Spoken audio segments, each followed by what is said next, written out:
Assalamualaikum warahmatullahi wabarakatuh. Bertemu kembali dengan kami di channel KMS Media.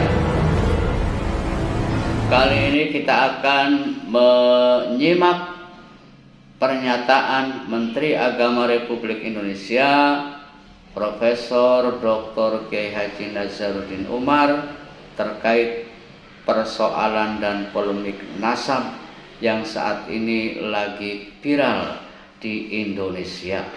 Pada saat beliau menghadiri podcast bersama penyanyi dangdut terkenal Haji Rhoma Irama di channel Bisikan Roma, Menteri Agama Republik Indonesia memberikan pernyataan yang terus didesak oleh Bung Rhoma Irama terkait polemik nasab. Maka beliau pun memberikan pernyataan. Kita simak selengkapnya cuplikan dari podcast Bisikan Rhoma Irama. Seperti apa penyelesaian daripada konflik nasab ini? Menurut Profesor seperti apa, Prof? Kita di Indonesia suka membesar-besarkan yang kecil, tapi sebaliknya juga suka mengecilkan sesuatu yang besar. Itu kan nggak fair ya, nggak benar secara agama. Biarkanlah cecak itu cecak, buaya itu buaya. Jadi jangan membuayakan cecak, jangan juga mencecakkan buaya. Bahaya dua-duanya. Jangan mengharimaukan kucing dan juga jangan mengkucingkan harimau. Dan itu bahaya. Kalau saya pribadi, mau nasabnya apa? Inna akramakum indallahi atqakum. Jadi seorang yang berketurunan Nabi sekalipun, kita nggak boleh membangga-banggakan nasab itu. Tapi juga sebaliknya, kalau memang faktanya itu adalah nasabnya dari Rasulullah SAW, ya secara genetik ya, ilmu genetik itu mengatakan bahwa genetiknya Rasulullah itu sampai turunannya itu kan ada DNA-nya berkesinambungan. Ya, saya kok yakin ya bahwa kalau genetiknya Rasulullah itu ada efeknya, ada pengaruhnya. Kita juga menghimbau kepada habaib kita ya, kita juga jangan mengeksploitasi status nasab itu menjadi seolah-olah aku lebih baik daripada Anda. Karena ada ayatnya kan, inna akramakum indallahi atqakum. Ya, lafaz dari Arabiyin, tidak ada keutamaan orang Arab di antara orang yang lain ya kan. Jadi bagi kita semuanya di sini, kita hormati orang siapa yang spiritualitasnya itu mirip dekat dengan Rasulullah. Saya, Bang Rhoma, saya pribadi tidak ada nasabnya langsung dengan Rasulullah. Tapi saya ingin sekali nasab spiritualitas saya itu dekat dengan Rasulullah. Apa artinya nasab biologisnya dekat? Tapi kalau perilaku kita seperti Abu Jahal, Abu Lahab, tabat yada abi lahabin wa tab. Saya bukan bernasab Rasulullah, tapi saya ingin menjadi nasab spiritualnya Rasulullah. Kan dalam Quran juga ada kan, Kanaan itu anak, jangankan nasabnya, anak biologisnya Nabi Nuh ya. Sementara yang naik di perahunya itu hanya nasab spiritualnya yang naik di perahu kan. Anakku naiklah di atas perahu. Apa kata Quran? Innahu laisa min ahlika. Itu anak biologismu, tapi sesungguhnya laisa min ahlika itu bukan nasab spiritual. Malah yang selamat itu kan adalah nasab spiritual itu ya kan. Jadi anak kandung sendiri itu tenggelam, yang selamat itu adalah nasab spiritual itu. Nah ini mengingatkan kita kebenaran ayat ya, inna akramakum minallahi atqakum. Nah itu. Baik Prof, jadi memang yang Prof katakan tadi, sadaqallahul azim wa sadaqar rasulul karim. Cuman masalahnya begini Prof, ini sampai detik ini polemik ini berkembang terus bergulir, bahkan sampai kepada ada indikasi-indikasi mereka tuh mau menjajah Republik ini. Seperti kalau kita lihat di media sosial kan, bahwa kalau tidak ada Ba'alawi, Indonesia tidak merdeka. Yang memerdekakan Indonesia adalah Ba'alawi dan sebagainya. Indonesia ini jadi aman, jadi merdeka, jadi makmur itu karena kenapa?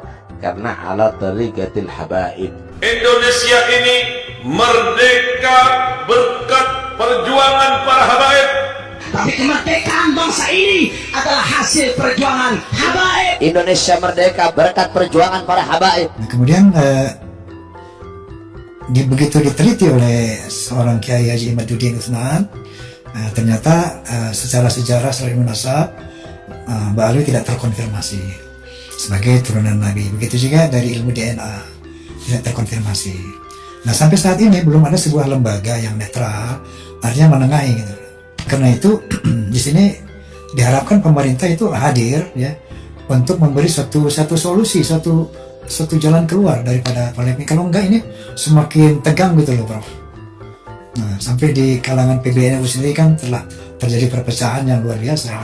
Sejarah membuktikan kita ya bahwa semakin berjarak antara umat dengan ajaran agamanya, semakin jatuh kemanusiaan itu. Nah, inilah fungsi kami, Bang Roman. Saya katakan kepada publik, misi Kementerian Agama itu selain misi untuk menjadi WTP wajar tanpa pengecualian, ada kriteria yang sangat penting untuk mengukur keberhasilan Kementerian Agama. Apa itu? Semakin berjarak antara umat dengan ajaran agamanya, semakin gagal Kementerian Agama. Tapi semakin menyatu antara umat dengan ajaran agamanya, maka semakin sukses Kementerian Agama itu. Kalau umat beragama di Indonesia menyatu dengan ajaran agamanya, tidak usah ada polisi, tidak usah ada pintu. Polisinya adalah akidahnya, ajaran agamanya menjadi pengawal. Itu bukan hak saya. Isinya ada polisi banyak, tapi juga kehilangan juga banyak, ya kan? Kenapa? Berjarak antara pemeluk dengan agamanya. Nah, tantangan kita ke depan Kementerian Agama ini, bagaimana mendekatkan antara umat dengan ajaran agamanya. Kalau ini dilakukan, Masya Allah, agama apapun kalau kembali kepada agamanya, tentu tidak ada agama yang menghalalkan korupsi. Semua agama menganjurkan untuk menjunjung tinggi hak asasi manusia. Ya, Masya Allah, tabarakallah. Jadi kira-kira saya sudah menangkap bahwa polemik ini tanggapan saya, Prof. Polemik ini tidak boleh diformalkan kira-kira gitu. Kan gitu, Prof. Jangan dibawa ke satu hal yang formal, diformalkan itu nggak boleh. Ya, kalau emak saya, Bang, kalau pemerintah terlibat, itu bukan memecahkan persoalan, menambah persoalan. Jadi sikap pemerintah dalam satu persoalan, ada kalanya harus terlibat, ada kalanya tidak boleh terlibat. Ya kan? Mencampuri urusan agama, individu masyarakat, itu jangan. Agama punya batasnya, negara punya batasnya. Jadi jangan negara mencampuri urusan privat setiap agama, itu prikit itu. Tapi juga jangan agama masuk ke dapur pemerintahan. Kita kan ada pembagian tugas nih. Memang Islam tidak membedakan, garis demarkasinya nggak ada. Tetapi persepakatan kita di Indonesia ada ulama, ada umara. Di mana tugasnya ulama memberi fatwa, di mana tugasnya pemerintah merealisasikan fatwa itu. Jangan pemerintah membuat fatwa, tapi sebaliknya jangan ulama yang mengimplementasikan fatwanya sendiri. Ada couplingnya. Makanya itu kalau pembagian tugas ini kita atur sedemikian rupa, tenang kita. Baik, pemirsa, ternyata tadi telah dijelaskan begitu gamblang bahwa peran atau tugas Kemenak adalah untuk mendekatkan umat beragama dengan agamanya masing-masing. Karena ketika umat beragama jauh dari agamanya, maka disinilah akan muncul berbagai macam kemungkaran. Kalau saja umat beragama dekat atau menyatu dengan agamanya, melaksanakan agamanya masing-masing, maka nggak perlu ada polisi lagi katanya, ya. Karena yang menjadi polisi adalah akidah mereka sendiri. Termasuk arogansi daripada teman-teman kita dari Bahalawi juga tidak akan terjadi kalau mereka betul-betul berpegang kepada agamanya dan sunnah Rasulnya. Jadi jelas sekarang bahwa siapa yang bisa memberikan solusi dari polemik ini, jadi adalah Majelis Ulama Indonesia, sebagaimana diutarakan tadi, sebagai yang punya wewenang untuk membahas polemik ini. Nanti Kemenaklah yang akan merealisasikan apa yang menjadi fatwa dari MUI seperti itu. Demikianlah, semoga ada manfaatnya bagi kita semua, dan mohon maaf atas segala kekurangannya. Wallahu muwaffiq ila aqwamit thoriq. Wassalamualaikum warahmatullahi wabarakatuh.